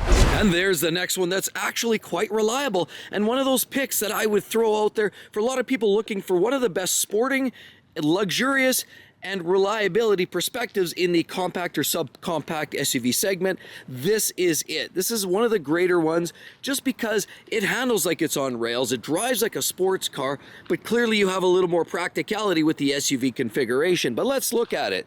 Yeah, you have the beautiful headlights, and these are the LED headlights right there by BMW. As you can tell, it is a BMW, and they do have the larger style grills on this car.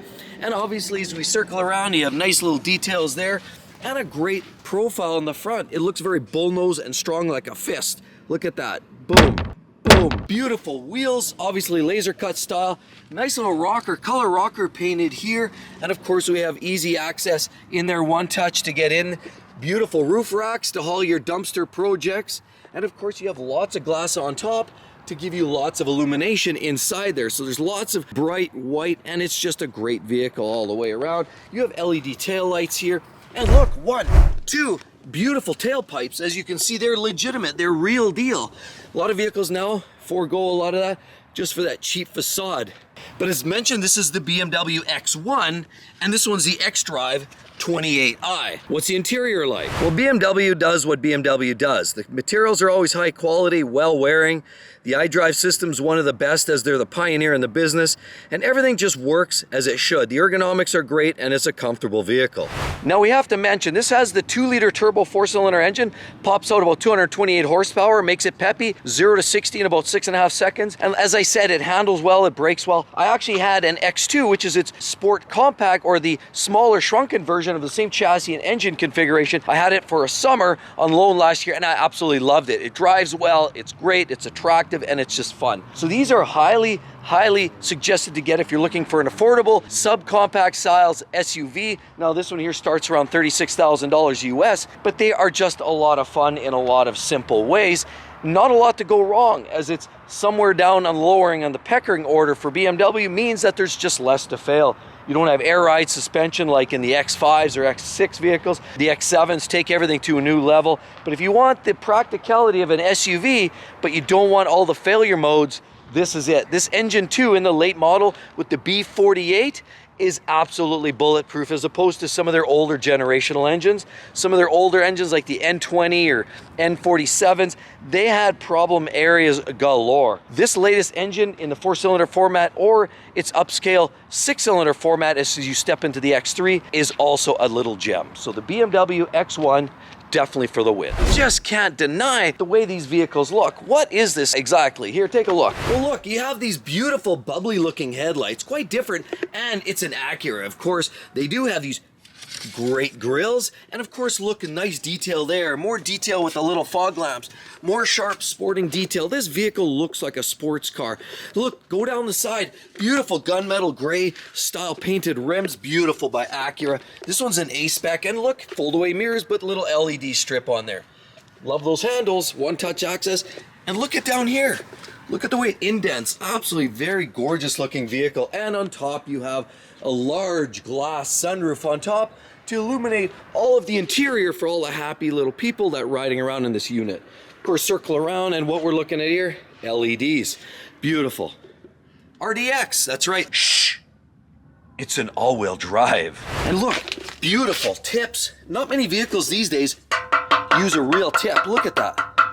And look at that splitter along the bottom. Legitimate exhaust tips. A lot of vehicles, you're just not seeing it today. And look at that overhang at the back. Very good looking vehicle. And the interior looks quite sharp too. Looks like a little space shuttle inside. Not quite up to the same stats as the Lexus and BMWs of the world, but it does very, very well. Thank you very much. And this gorgeous RDX comes at a base price of about $41,000. And the beauty is it has a very rapid and blistering acceleration for other vehicles when you compare it to others in its segment for base models. 4-cylinder turbocharged engine here makes a blistering 272 horsepower. Not Ferrari standards, but for an SUV on the subcompact size, this thing gets you around very briskly. And it does so with the Honda levels of reliability, because let's not forget, Acura is essentially the big luxury brother of Honda. And how can you go wrong with a Honda or Lexus or any of those types of brands? So you literally will find one of the most reliable, fun, sporting, and attractive sub-size SUVs on the market right here as number 3, the Acura RDX. Another very reliable and fun and frivolous type of vehicle in the subcompact or compact SUV market is this little hot rod here, draped in white. What is this? Well, it's an Audi, obviously, and it has this beautiful red calipers right there. Oh, look at that high gloss definition down at the very bottom for that rocker. And look, such fine detail. Look at the detailing on the fitment of the panels. It's absolutely sharp and impeccable. One-touch access there as well as there. And look at this big high gloss piano finishing on this mirror here. Of course, you have this beautiful LED. Down around here, typical in Audi format, you have these wonderful LED headlights and this nice little detailed cluster right here. Big bold grille right there, big mouth saying chomp chomp chomp, and this is the SQ5 right there. Beautiful vehicle. It actually has a great stance, looks like it's clamping down and ready for action. Look down here, they have these beautiful sight lines all the way down here, and the interior is still one of the best in the business. Absolutely gorgeous seats, quilted stitching, and absolutely the best of the best right here in your front of your very eyes. Of course, right here you have this beautiful luggage rack to haul your roach infested mattress to the dumpster. And here, of course, look at these beautiful LEDs, high gloss, nicely rounded, nicely contoured. Again, SQ5 here, and look at the quad tailpipes there, legit, straight in there. Very, very nice vehicle. More details, and just a great look all the way along. You have more sight lines on the hood there. This is a beautiful, beautiful SUV, and it doesn't just look good. It actually is very reliable. It gets a rating of about 4.6 out of 5 for customer satisfaction, and overall reliability is rated at 4.4 out of 5. That's right, this is much more reliable, even more so than the Q5, which is the base version of this. This is the one you want to have. Also, it has a 3-liter turbocharged engine, and it's a V6. And guess what? 350 horsepower, 0 to 60, 4.8 seconds. It's blisteringly quick, fun to drive, handles like it's on rails, and trust me when I say, because I know people that own these, they are superlatively comfortable. Great vehicles. The SQ5 by Audi, a must-see and a must-have. And there's the next one right here in front of us. We have another cute little Lexus. And yes, these are ultra reliable. Everybody can recognize it's a Toyota product. Lexus, known for the reliability, but this one's got something a little bit different going for it. It's a very small vehicle. It's essentially competing with the likes of the BMW X1 and of course many others in that really small subcompact territory. What are we looking at here? Well, it's an attractive, cute little detailed vehicle. Let's look at a few details and I'll explain kind of some of the particulars. Let's look. Of course, it's a Lexus. It's pretty standard fare to see that type of front end on it. You do have that big mouth grille, pretty traditional for Lexus brand. And of course, we have those beautiful checkmark style headlights, little details on the front, more detail on the front. And from the side, the car looks very sporty and aggressive. It has that big chin going on there, big vents. Of course, beautiful laser cut wheels here, but they're smaller than most. Of course, we've got this particular strange looking detail around the fender well, and of course even more so at the back fender when you see it sort of juts up, squares off here, and it looks a little bit different than most. But there you go, that gives it away. You have nice metallic black paint here, one-touch access to get in, and of course LC500. You could see the family heritage right there. Of course, I love this style. Look at this. This is really nice. You do have an oversized sunroof there, and all of the luxury amenities you could possibly ask for in a modern day luxury vehicle. Yes, it has these beautiful little tail lights and all-wheel drive UX 250h. And that means this vehicle is a hybrid. It's primarily front-wheel drive, although you can get it in all-wheel drive as an upgrade. It's a hybrid, and it makes a combined output of 181 horsepower. That's right, 181 horsepower. 0 to 60, it's about 8.5 seconds.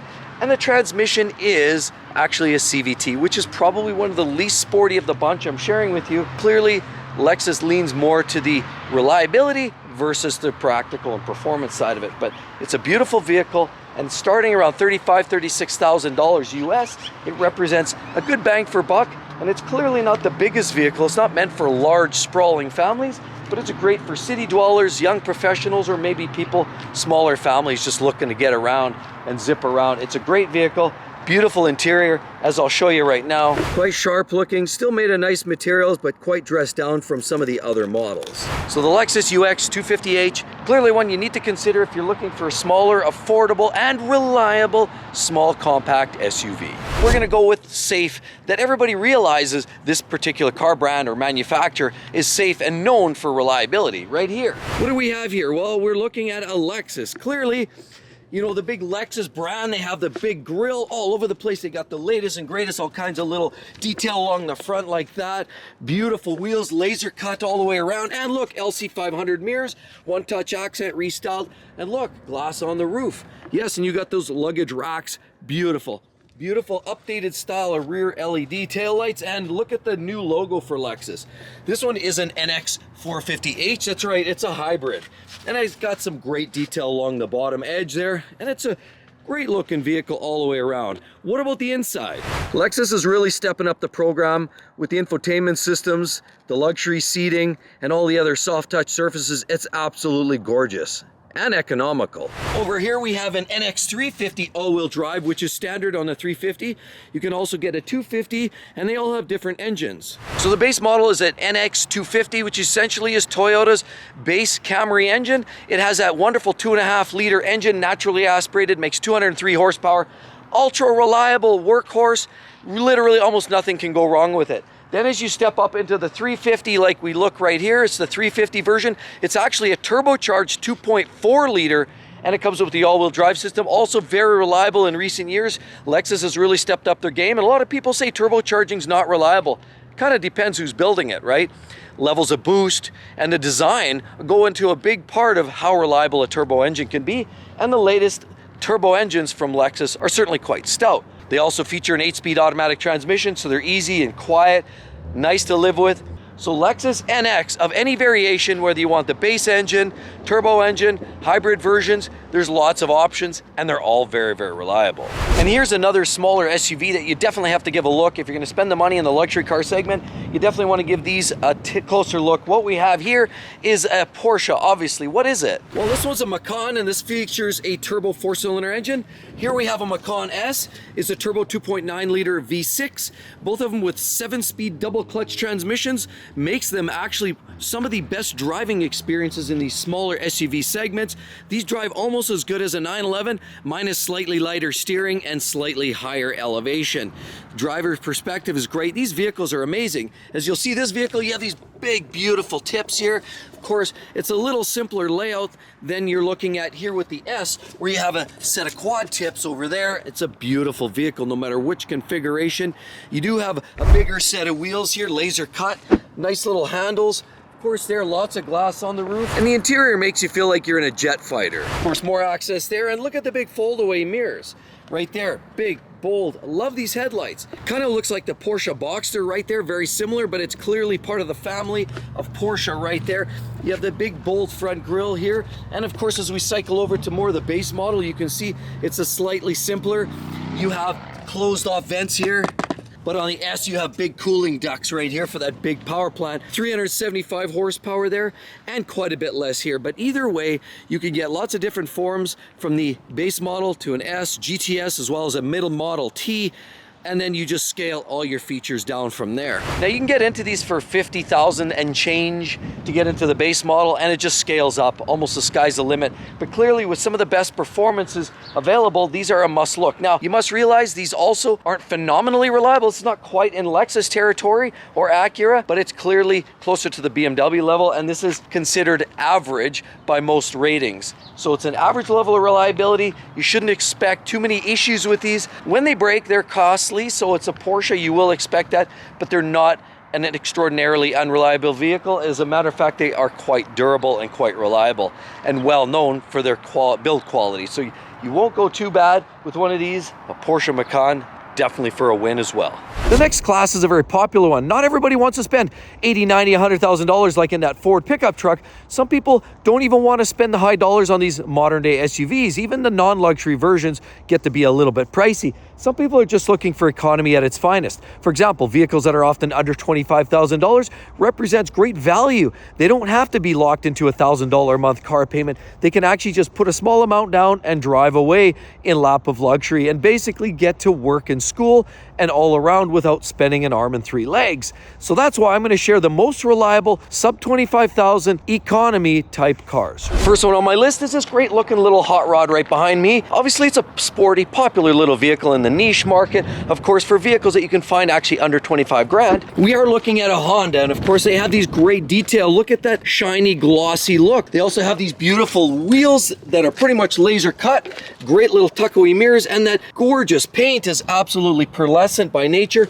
You do have this back flip here, looks very sharp, pretty intriguing looking design at the back, of course, and naturally we have this big tailpipe. Looks almost like in a Lamborghini Aventador style tailpipe, but you don't have to pay Lambo money. Of course, we have these little vents that are somewhat simulated, and nice little contours around the wheel wells, gorgeous design along the rockers, as well as that indented door makes this car look ultra stylish. Of course, you do have a sunroof on top, and overall it's a very attractive, popular, sporty, and niche little car. You get a brand new one of these for $23,450 in base trim. Of course, here we have a coupe. This is a 2-door. You can also get this in a sedan. There's a couple different configurations. I would suggest getting the 2-liter 4-cylinder engine, as it's naturally aspirated and it's more reliable. If you want to step up for more performance, you can go to the 1.5-liter turbo 4, but there have been oil and fuel dilution issues. The 4-cylinder naturally aspirated version here in the coupe format does allow you to go either automatic transmission, or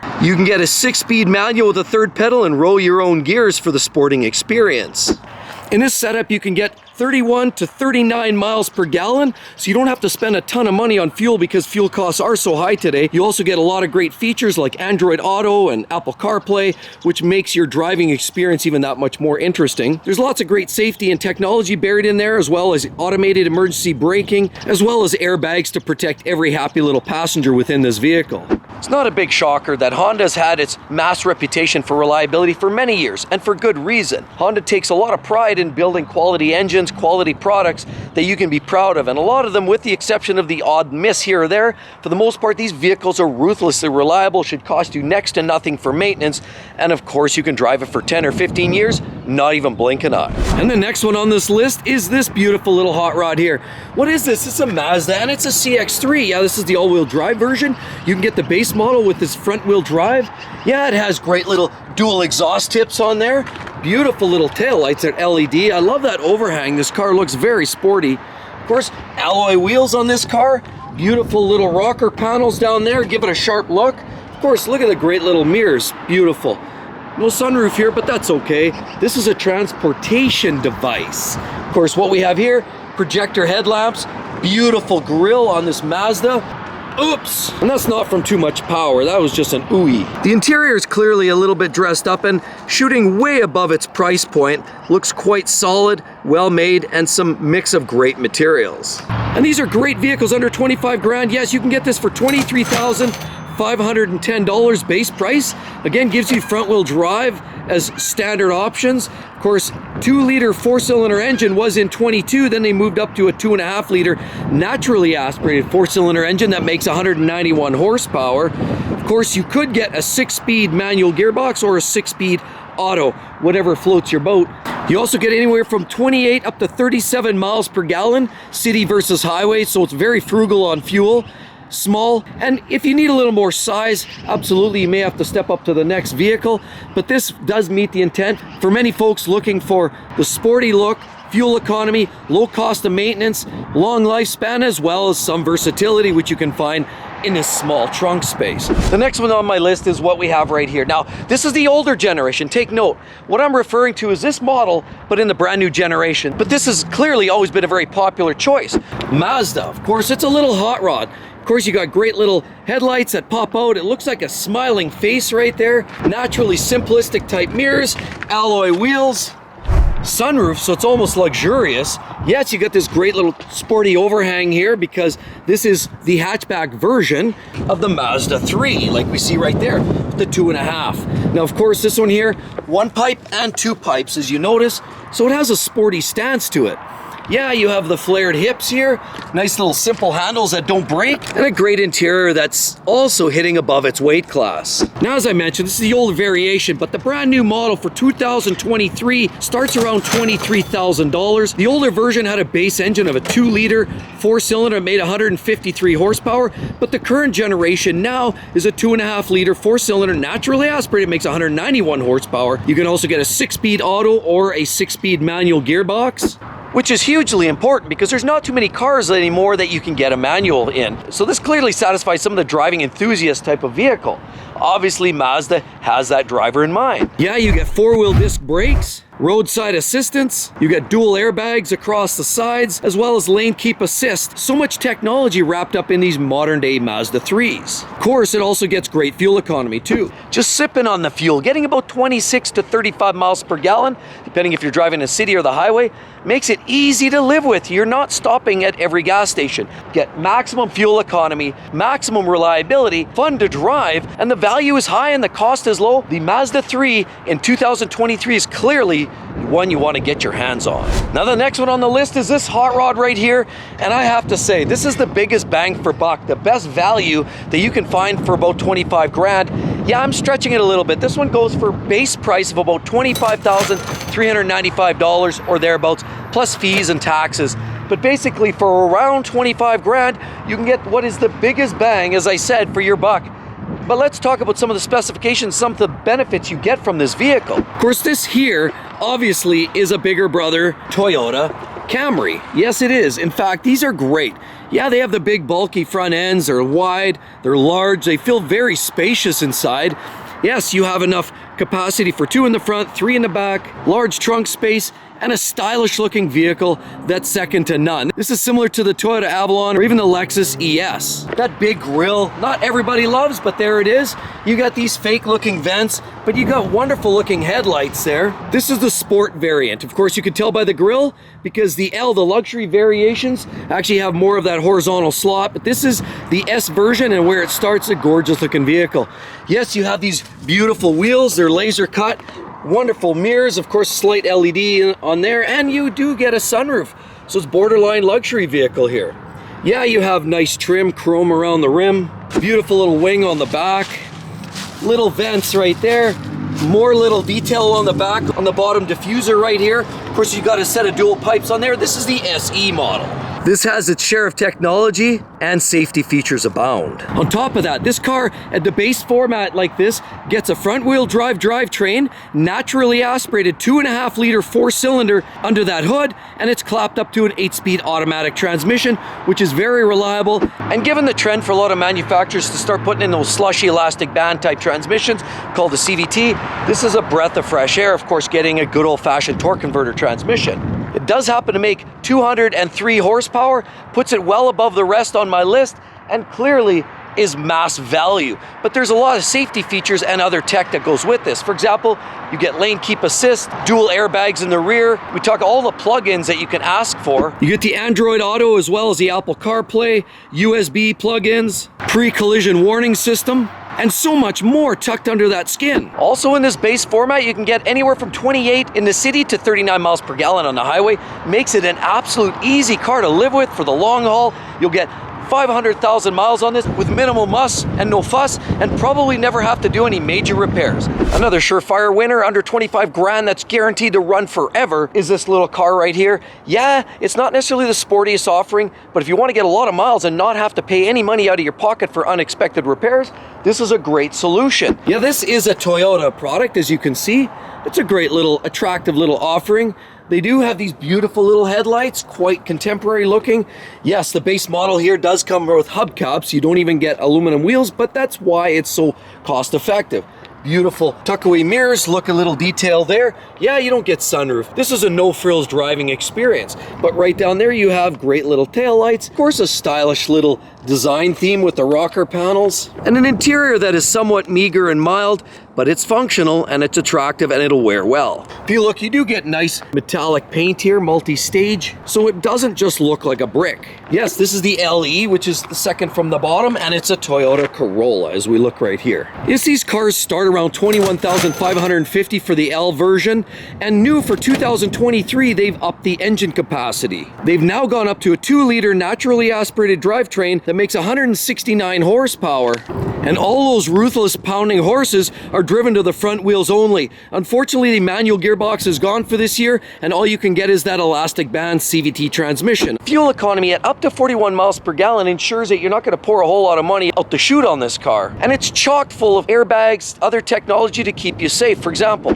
you can get lane keep assist, adaptive cruise control as standard on these vehicles, and a plethora of airbags to keep everybody in this vehicle safe. These vehicles as standard also come equipped with Apple CarPlay as well as Android Auto, so you can ensure that you're driving along in the lap of luxury and you're enjoying the sounds of your music as you go. So while these latest Corollas don't exactly match the latest from Ferrari and Lamborghini, that's not the point. You can drive this car for 10 years, 15 years without any problem, and even with that leisurely acceleration, it still offers great commuting opportunities right here. The next space, we're talking about reliable European vehicles. Obviously, we have some BMWs are coming up the rear. They're getting better in recent years, and Volkswagen brand has some ins and outs. Some of their old TDI fuel-injected diesel engines were great, but we can't forget about the Dieselgate scandal. And they do provide a lot of great vehicles nowadays, with Audi and Volkswagen being all part of the same family. We can also talk about vehicles from Alfa Romeo like this. A lot of the Italian vehicles like Alfa and the Stelvio here are a lot of fun. They make great sounds and they're fun to drive, but they don't necessarily carry the best reliability. The same goes for Fiat, another Italian brand, clearly not necessarily chocked full of reliability, but they are fun and they have a lot of personality. Other vehicles, for example, BMWs with some of the Turbo 6s are great. But basically, I'd suggest staying away from the V8 engines, older or newer. The N63 engine, it's gotten better in later revisions, but it still has a lot of technology, high performance, and it's fun, but it's not necessarily most reliable. So let's cut right to the chase and get right to some of the most reliable European vehicles available. What's parked right behind me here? Yes, I never thought I'd ever say this. A British car that's reliable? Yes, and there's many happy customers that have logged thousands and thousands of miles, but let's get into the details and we'll talk about it. Beautiful Jaguar, as you see before us, is essentially a full-size sports sedan, chocked full of amenities. As a matter of fact, it has featured even better than many BMWs and Audis in its class. But let's take a quick look and I'll explain. Beautiful, you've got LED tail lights on this beautiful Jaguar, and what we have is the S version with the all-wheel drive. Yes, all wheels can chomp at the pavement. This is great for summer and winter. Here we have one tailpipe and two right there. Of course, a set of chrome dual pipes on that makes it look extra sporty. The Jaguar XE has done some great things. Beautiful wheels. I love these high gloss, piano gloss black wheels. And as you can see, you've got red calipers tucked in behind there as well. Absolutely beautiful car. This is a great way to get into a luxury European vehicle without breaking the bank, because A, it's relatively affordable to buy new, and B, it's relatively reliable. Yes, there's actually customers that have logged 150,000 miles plus. I've even heard of a couple that have made over 200,000 miles with their Jaguar XE. But look at some of the elements. Beautiful Jaguar detail on the side fender there. Of course, we have this high piano gloss black finishing with LED strips. Beautiful auto fold away. Here, pretty standard looking headlight arrangement on this S, and of course you'll see the beautiful little kitty cat right there purring away. Look on the top, as is a lot of European luxury vehicles, you're getting full glass tops, so it makes it much more luxurious and more open and spacious in the cabin when you have all that light blasting down in there. How's the interior? Absolutely gorgeous. Maybe not quite up to par with Audis and BMWs in terms of overall fit and finish, but it's solid. You have some great features like that pop-up automatic transmission controller and more soft close features, as well as beautiful contrast stitching in the leather interior. It also had heads-up display. And for people who like variety, you can get a variety of different engines. You could actually get a diesel engine in this. You could get the early 2-liter turbo, which was an EcoBoost, and then later they came up with a different alternative, which is another 2-liter turbo 4-cylinder engine. There was also a 3-liter supercharged V6, which what we have right here, as well as a higher output version of a V8. And I personally had one of these for a long-term loaner as an extended review, and it didn't miss a beat. There are a few issues, however, just to be aware of.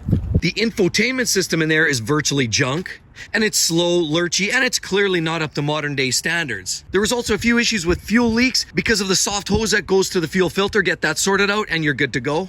Seatbelts also had a recall on them, and as well as the start-stop system is a little glitchy. I personally own an F-Type Jaguar myself, and the start-stop system is truly glitchy. I believe it's a Jaguar thing. Mine sometimes works, sometimes it doesn't. It seems to be when the weather cools off a little bit, it never seems to satisfy all the conditions that you need to meet for the system to properly operate. It's very glitchy, but either way, who wants the start-stop system? Keep that vehicle running.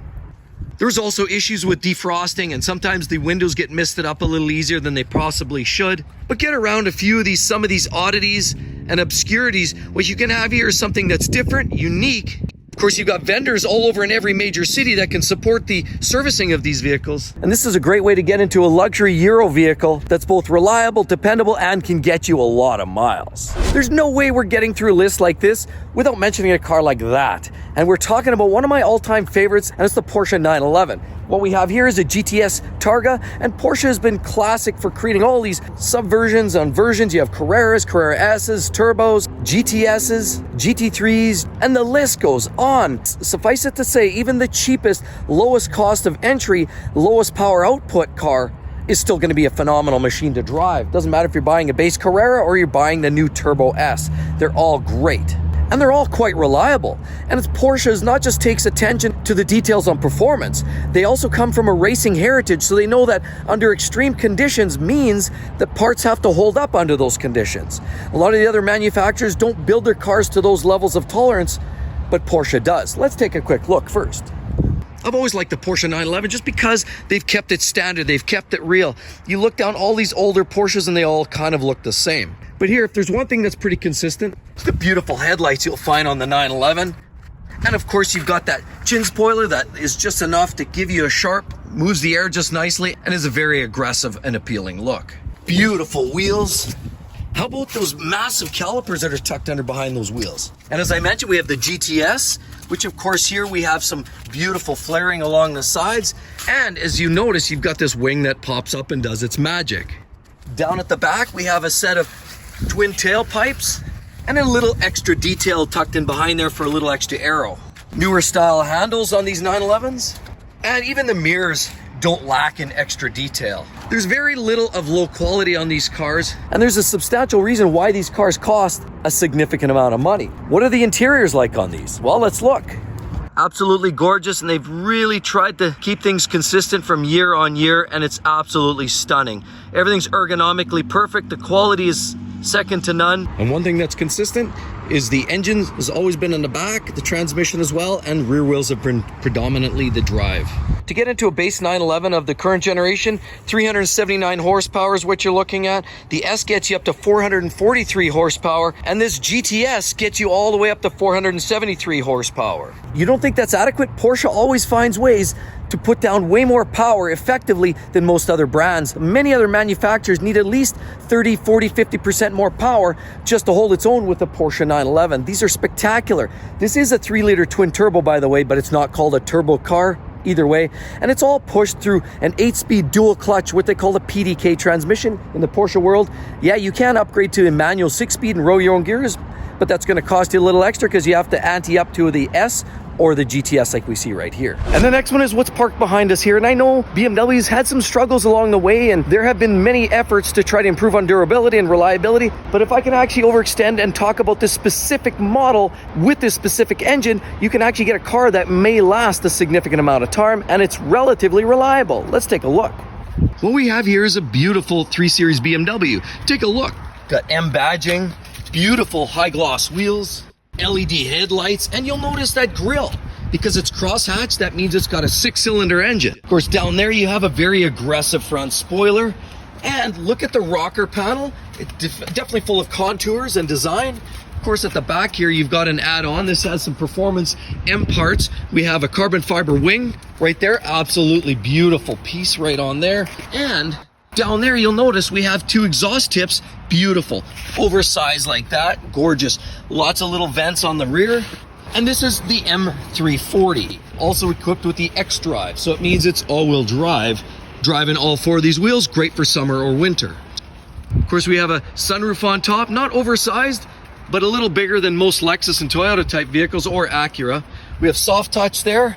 And absolutely gorgeous interior on the latest BMWs. This one here has a nice striking combination of red and black, but you have the latest iDrive system, and quality of fit and finish is better and better wearing than most other brands in a segment. But who's to say this one will last a long time? Well, this has the 8-speed ZF automatic transmission, very robust. Lots of brands are using it. It's ultra reliable.